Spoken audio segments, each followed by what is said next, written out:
Hello and welcome to this slightly different episode of the ManMade podcast. My name is Andrew, and today I will be going over some more general, not so much housekeeping, but housekeeping for yourself if you are the house kind of thing. So one thing that I'm going to talk about a lot, and you're going to hear this over and over again, hopefully to the point where you feel completely sick of it, and it will be entirely ingrained into everything you do. If you already do this, then that's fantastic. Just keep doing it. That's fantastic. But for those that don't, we're going to start talking about preparation. It's not about having everything completely mapped out, everything that you do completely down to, every I is dotted and every T is crossed, but having a roadmap to work from. So planning ahead is one of the most important things you can sort of do, especially when it comes to something like personal development. The reason I say this is because it allows you to time map and time box your activities. It allows you to preempt things rather than react to things. So you're working towards something rather than because of something. When you're working from, intervention, then you are catching up. You're playing catch up rather than if you are preempting things, then yeah, there are things that are going to happen and things that will get in the way, plans will mess up, and it's another skill entirely to be able to work with that and find ways of dealing with problems that spring up. But with that said, there should be various activities that you shouldn't have to work out on the time. So I'll tell you a small story. Now, a while ago, my mum and I went on holiday, and the whole thing it was a lovely holiday, but the whole thing was just a mess. So for those that are the more,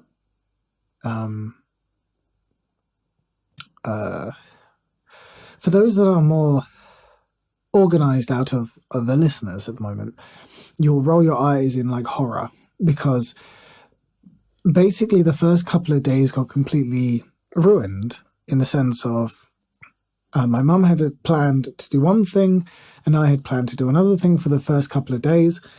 In my mind, the way it was going to work out was that I was going to spend 2 days, because this was like my booked holiday time. So I was going to spend 2 days doing sort of my own thing that I had already pre-planned. And then after that, I was going to go and spend a week on holiday with my mother. However, in my mum's mind, we were going to spend the entire week, including those first 2 days. Now, that didn't go so well, and what it ended up meaning was that it wasn't until those 2 days were up that we actually were finding a holiday. And so, yeah, you can sort of put two and two together. We didn't find a flight until literally about a day or so before we were going. We didn't have a hotel booked until we got there. It turned out to actually be a really nice holiday, but it probably cost about 3 times much as we needed it to, just because obviously there was a bit of miscommunication and unmanaged expectations. And the worst part, no planning. Now, I can give you another example where planning and a bit of future-proofing actually went really well. It was expensive, not as expensive as that holiday was. Actually, overall it was, but that was okay. It was all costs that were pre-planned and expected. So the example I'm going to give is actually my now fiancée. She was my girlfriend at the time, which gives you a bit of a precursor as to what this story is about. I massively planned out the proposal that I was going to give her. and I wanted it to be a special night.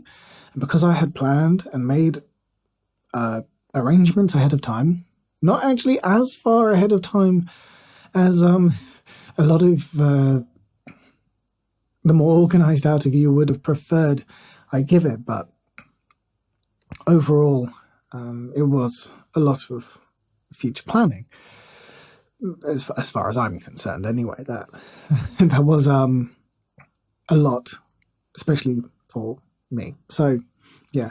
So beforehand, before we'd even started, I'd actually tried to buy a few rings. There were some that I bought. I tried buying it online. Didn't like what I got, so I sent it back. I had a ring at one point, took her to a place where we'd first met, because I thought it was very romantic. Got there and decided I didn't like the place. I also didn't like the ring I had with me. So I ended up just buying her something else, because it was around her birthday time as well. And so there were all these previous things, and that was like months. This was like over the period of months. And so finally, I came up with a plan. And that plan was to propose at the Shard in London. So for you British folk who know what that is, yeah, it's a multi-story building, very tall building near London Bridge. And yeah, I went to I booked a table at Obelix, and sort of, there were still things I missed, but overall everything was sort of planned out. So I got our food wasn't until about 10, but that made sense because it took a while for her to get from her workplace, get home, get dressed, and come to London. Somehow she didn't expect it, though her sister did catch on. You know, I'd set myself apart some money, so I knew roughly how much I was willing to spend on the evening, though most of that budget didn't actually need to be spent, and I did spend most of that on cocktails for myself. People ask me, oh, were you nervous? Were you nervous? And I was just like, no. Honestly, I was too tired and too drunk by the time I got to that point to be worried about anything. I was just, I just wanted my food. I wanted the whole evening to go well, and it did. I had even planned to what point the proposal was going to be. So I'd spoken about it with some people at work and decided that between the main course and dessert was the best time to do it. I mean, I was also slightly fortunate because I knew that she would say yes, because that's the kind of relationship we have. This is stuff that we'd already talked about. So I knew she was going to say yes, but I wanted to make it special anyway. And I kind of still wanted it to be a surprise. So there's an example. I booked the ring that I was going to get her ahead of time. So I made sure that was in place. I made sure I had it in my possession before I booked the table. I booked the table a week in advance, and I was lucky that I managed to get it so close as well. I had to get it on the weekend that we see each other, because she doesn't live locally, so we have to sort out weekends. So we had to find a good weekend for it to land on. And I had to work out what part of the evening I was going to do it as well. So there were plenty of things which I hadn't accounted for, but overall, the evening went well because I planned. So there are two examples of bad planning and good planning, as far as my personal anecdotes are concerned. So what's my advice for getting yourself into the place where you can do planning? Well, there are two things that I'll say. One is, if you are working, you're going to school, this is like easy mode, super quick, easy wins, as we call them. Before you go to bed, or even as you get into the house, don't do anything until you've sorted out your bag, if you use a bag, or your clothes for the next day. If you go to the gym, have all your gym stuff packed. At the end of the day, make sure that before you go to bed, that is all packed and in place. That is a quick win, and you'll be very thankful the next day. So for me, I try and make sure that I'm in bed about 11ish, because I'm trying to get 6 hours, and I'm up at 6. So that's the way I try and manage it. At 6 in the morning, I am not the most active person. So the less I have to do first thing in the morning, the better. So what you want, or at least the way I would look at it, is what you want is to get up, have your breakfast, take a shower, maybe in the other order, and maybe spend a few minutes getting your bearings for the day. And if you want a bit of extra homework, then you can actually use pen and paper. I actually use an app that I've got now, and just set yourself down, like start with one goal you're going to do today.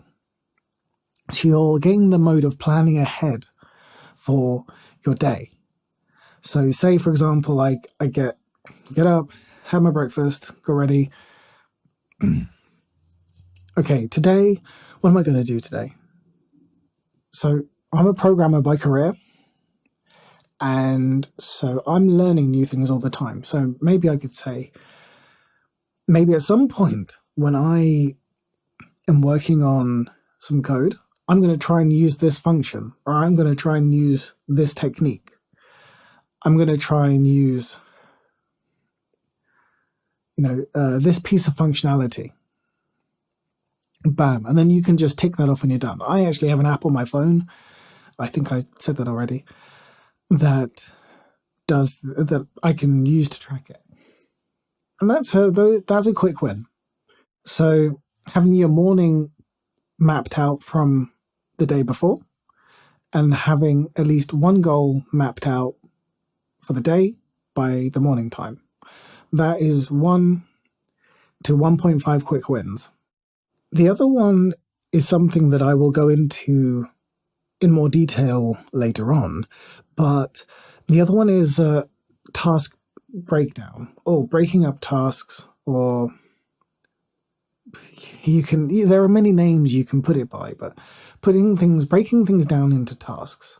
So there's a website you can use for free called Trello. There's something called like the Kanban system.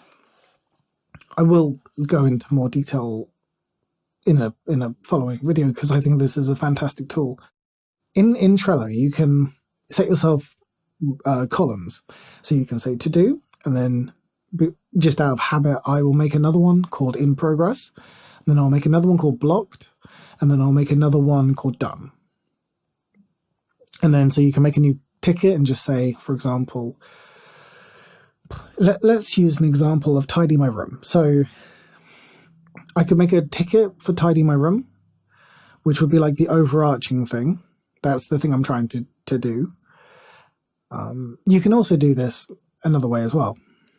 So there are two ways you could look at this. So one would be to make a board called Tidy Your Room, and then you could add a card for each sub task you're going to do, or you could make a board called Housework and make a card called Tidy Your Room, and then in the card you can go in and make checkboxes and add a description. Now you might think, why would I do all this? But there is a lot of power in getting stuff out of your head where it's abstract and it's sort of conceptual, and getting it onto either paper or onto a screen. And you can physically see that there are only like the thing that it has like N amount of things you can do. Like there is X amount of tasks until you put it down on paper and you realize there's like 3. And then when you finish those 3 things, your task is complete. So I might say on one, and you can break this down as much as you want, but there is a point of diminishing returns from the point of planning and actually doing something. So I might say, okay, what are the main parts that are messy? So I might say, well, my desk is messy. I might say, my bed needs the covers. I need to make my bed. And then I might say, I need to empty my bin. And then you could probably add a note on that to say, replace the bag, something like that. And so therefore, now the abstract task of tidy your room has now been turned into, what was that, 4 or 5 tasks. So sort my drawers out on my desk, tidy my desk top, empty my bin, replace the bag, and maybe sort out the papers off my keyboard. Oh yeah, and that was it, and tidy my bed. So there you go, 6 things. And now, rather than having an abstract, overarching thing, you've got yourself sorted. So, and being able to categorize things like this is really important. It might partly just be because of my job that I have learned to think like this, but it's really useful for just general life. So say you're getting your bag ready for the next day. I want to get my gym bag together. Okay, well, I am constantly forgetting items of clothing. I'm constantly forgetting like one thing or another, like a lock or something. So I've started applying this to my gym stuff as well. So checklist, padlock, okay, check. Trainers, check. Shorts, shirt, socks, okay. And so that's it. And so then there are other things to remember. So I use wireless headphones. Are they charged? Yes or no? So make sure to charge them beforehand. Are you going to take any pre-workout? Wouldn't actually recommend getting onto that at the moment, but that's a story for another time. But that's something that you could put on the list. So you get the idea. Breaking things up into categories and into segments really puts a project into perspective. It allows you to sort of see what you're doing rather than what you're trying to achieve. And I think that is something that's really powerful, and is something that will definitely be helpful when you're trying to move forward, especially when you're doing stuff like self-directed study. Giving yourself a task and giving yourself a way of getting there it's very, very powerful. If you're trying to do personal fitness, you can focus on the things that will that you can measure, that you can see progress in. If you're trying to measure your finances, don't just sort of look at it as a whole. Break that down, break it all down. This is my outgoings, this is my income, and break it down even further. Think, I'm expecting this bill to go out on this day. I'm expecting that bill to go out on that day. I know the money is coming in on this day. So you can see that the principle, it takes a bit of work to get started. But once you've got, for example, these systems in place, these are your systems. So also by doing this, you're able to make educated decisions on your own life, because you can say, well, I know exactly what I did this week and I'm not getting the results I want. So I can actually pinpoint to where I'm not happy with the results that I'm getting.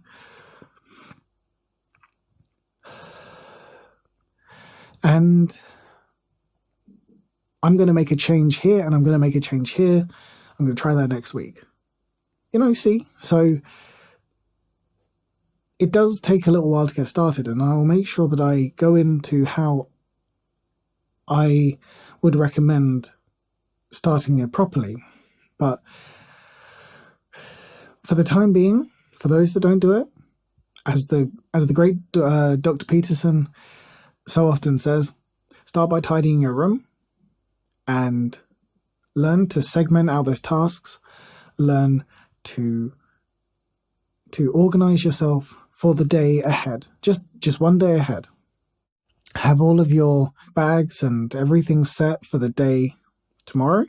And then tomorrow morning, well, you can even do it the day before if you like, but I think that it's really nice to start off the morning proactively. So even though, yes, you can set yourself a target for tomorrow, the day before, and maybe you should do that. And maybe just in the morning, you could review it and then maybe even break it down. So hopefully you see why this technique is quite powerful. And I'd really like to hear if it has helped anybody, if it's helped people be more intentional in their day-to-day lives. And yeah, tell me how it goes, if it did help, if it didn't help. I will actually make sure that I double down to make sure that I'm practicing what I'm preaching as well. So yeah, guys, go try it out. If it was helpful, give me a thumbs up on the appropriate social media. If it wasn't helpful, or you already know this stuff, just leave a comment to tell me all about how successful you already are. And yeah, if you want more videos like this, I'm happy to sort of give the more free-flowing stuff. If you would prefer them to be shorter, please just let me know. And as always, we'll be back with another video really soon. On the notion of video, very, very soon, I hope to be able to start recording. But for the time being, I'm afraid to say I'm limited to just audio. So you guys are going to have to bear with me. Hopefully that's okay. So we'll be back with another one, hopefully not too long. And you guys have a great evening. Good night, good morning, wherever you are. For me, it's good night.